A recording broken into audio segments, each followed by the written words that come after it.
Hello everyone, this is John Jenkins and I have a video for you. I know today's Saturday. It is Saturday, so I'm not supposed to be making videos on a Saturday. But today is July 4th, 2026. You know what time it is. It's the 250th anniversary of the end of the Revolutionary War. In the United States. And obviously they were doing some stuff. They were doing some this is 50th, also 250th anniversary of the French Revolution, stuff like that. So today's the 251st anniversary of the end of the Revolutionary War, when America defeated Britain, and it's also this year is the 30th anniversary of welfare reform. Not specifically Bill Clinton's welfare reform, which is by far the best welfare reform. So you have those two things combined this year.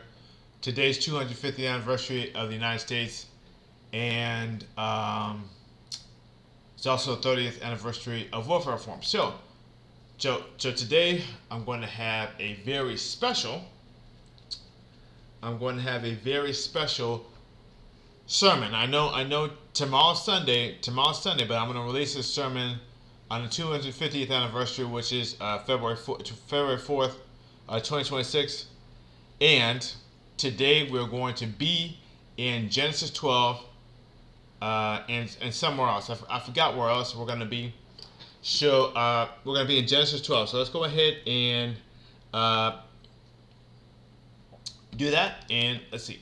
Okay, so we're on Genesis 12 in Google. So Genesis 12. We're going to start at verse 10, talking about Abraham. So Abraham in Egypt. Now, verse 10. Now there was a famine in the land, and Abram went down to Egypt to live there for a while because the famine was severe. As he was about to enter Egypt, he said to his wife Sarai, "I know what a beautiful woman you are. When the Egyptians see you, they will say, 'This is his wife.' Then they will kill me, but will let you live." Say you're my sister, so that I will be treated well for your sake, and my life will be spared because of you. When Abram came to Egypt, the Egyptians saw that Sarai was a very beautiful woman, and when Pharaoh's officials saw her, they praised her to Pharaoh, and she was taken into his place.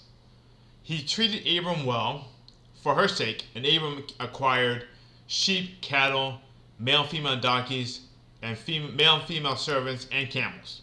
But the Lord inflicted serious diseases on Pharaoh and his household because of Abram's wife Sarah. So Pharaoh summoned Abram. "What have you done to me?" he said. Why didn't you tell me she was your wife? Why did you say she is my sister, so that I took her to be my wife?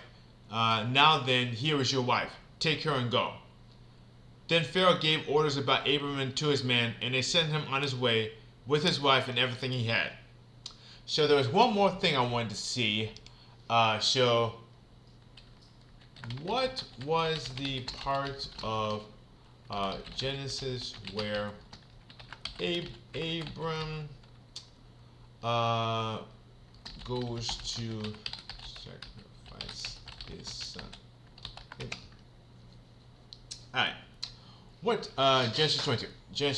Okay, Genesis 22 in NIV. Sure. Okay. All right. So I'm gonna start Genesis chapter 22, verse 1. Abraham tested. Sometime later, God tested Abraham. He said to him, "Abraham." "Here I am," he replied. Then God said, "Take your son, your only son, whom you love, Isaac, and go to the region of Moriah. Sacrifice him there as a burnt offering on a mountain I will show you." Early the next morning, Abraham got up and loaded his donkey. He took with him two of his servants and told his son Isaac. I'm sorry. he took with him 2 of his servants and his son Isaac. When he had cut enough wood for the burnt offering, he set out for the place God had told him about. On the 3rd day, Abraham looked up and saw the place in the distance. He said to his servants, "Stay here with the donkey while I and the boy go over there. We will worship and then we will come back to you." Abraham took the wood for the burnt offering and placed it on his son Isaac, and he himself carried the fire and the knife. As the 2 of them went on together, Isaac spoke up and said to his father Abraham, "Father." "Yes, my son?" Abraham replied, "The fire and the wood are here." Isaac said, "But where is the lamb for the burnt offering?" Abraham answered, "God himself will provide the lamb for the burnt offering, my son." And the 2 of them went on together. And I think I'll stop there. So basically, when I read those two things, okay. When I read those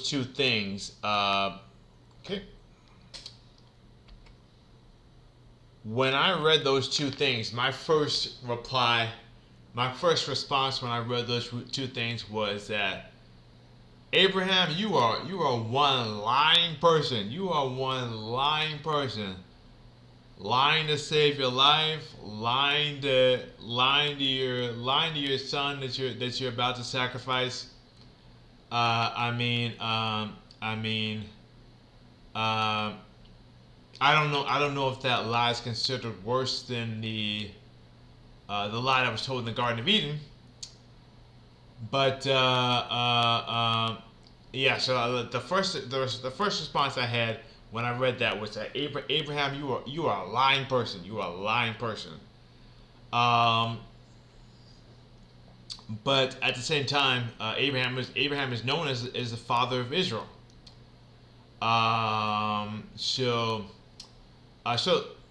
that's that puts you that gives you an idea of the way God works. Basically, God is not a respecter of persons, which means that if you think that you're worthy of God's grace because you've never made a mistake, never did anything wrong, you might be wrong. You might be wrong. Like I said, so the kingdom of heaven is really the kingdom of heaven is really not a meritocracy. If you look at a lot of the people who are considered holy in the Bible, a lot of them didn't even believe in God. The Good Samaritan, King Solomon, things of that nature. At least in the beginning, King Solomon did not believe in God. So a lot of people who were considered holy in the Bible didn't even believe in God, and those who did believe in God, such as Abram, and David, and stuff like that. A lot of those guys, they were so flawed. Especially if you read. Do I still have that book? I don't think I have that book. Right? Do I? I think I still have it. I think it's right here. So, if you read After God's Own Heart by Mike Bickle, I believe he's with the International House of Prayer in Kansas City. At least he was. I don't know if he still is. So if you read this book, it talks about all the mistakes that David made in his career as king. All the mistakes that David made as king, and all the sins that he committed, and all the different sinful things he did.